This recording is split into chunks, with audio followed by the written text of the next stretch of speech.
Harper Paperbacks and HarperAudio present The Last Time She Saw Him, a novel by Kate White.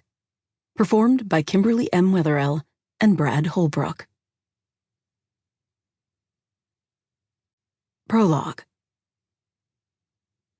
"You're really pretty," he told her. "You know that, don't you?"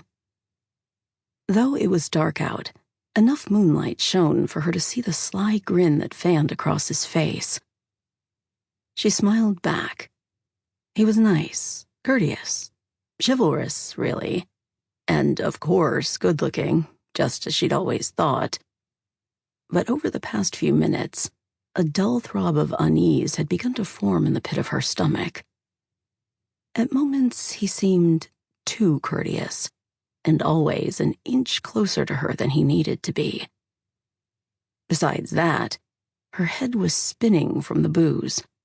Not only the vodka he'd brought in a flask, but the beer she'd drunk earlier. She'd sampled a few kinds from the microbrewery stands while she waited for him to show up. She flicked her eyes to the right and squinted, trying to see through the thick cluster of trees they were standing in. There were bursts of colored lights, and she could still hear the noise from the fairgrounds.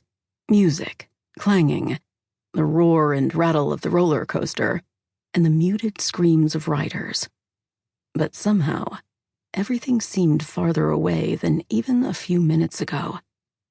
The two of them had clearly drifted as they'd been talking, like twigs bobbing in a stream.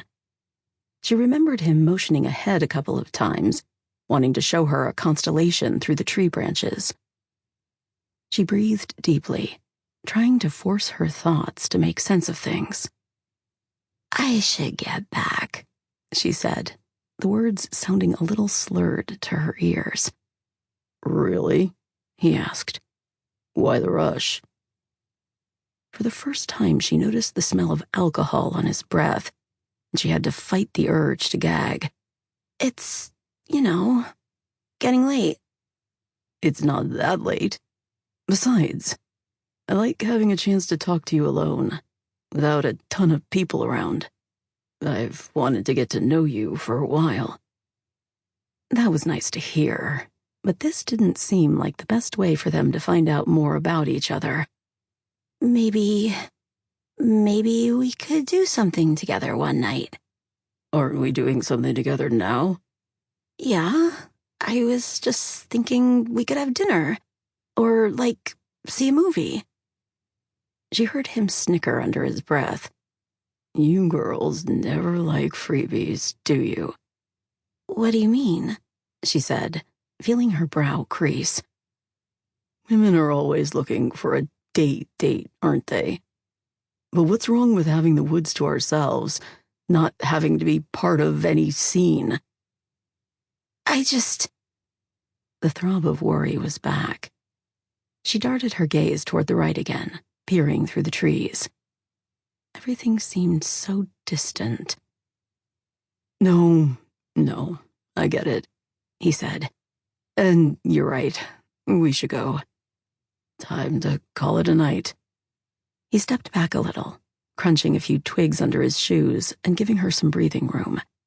She felt the tension drain from her shoulders. It was going to be okay.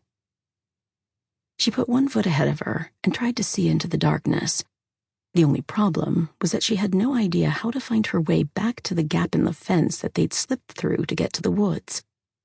"Not that way, though," he said, pressing a hand lightly to her arm. "There's a faster way to reach the parking lot. That's where your car is, right?" "Yeah."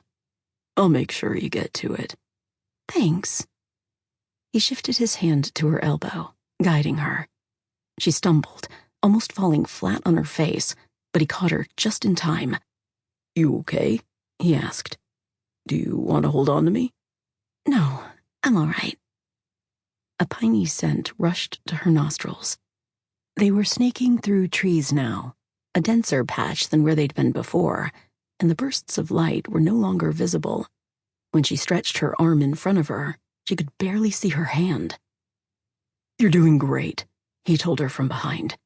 "It's not much farther." "But I don't see the parking lot." Sample complete. Ready to continue?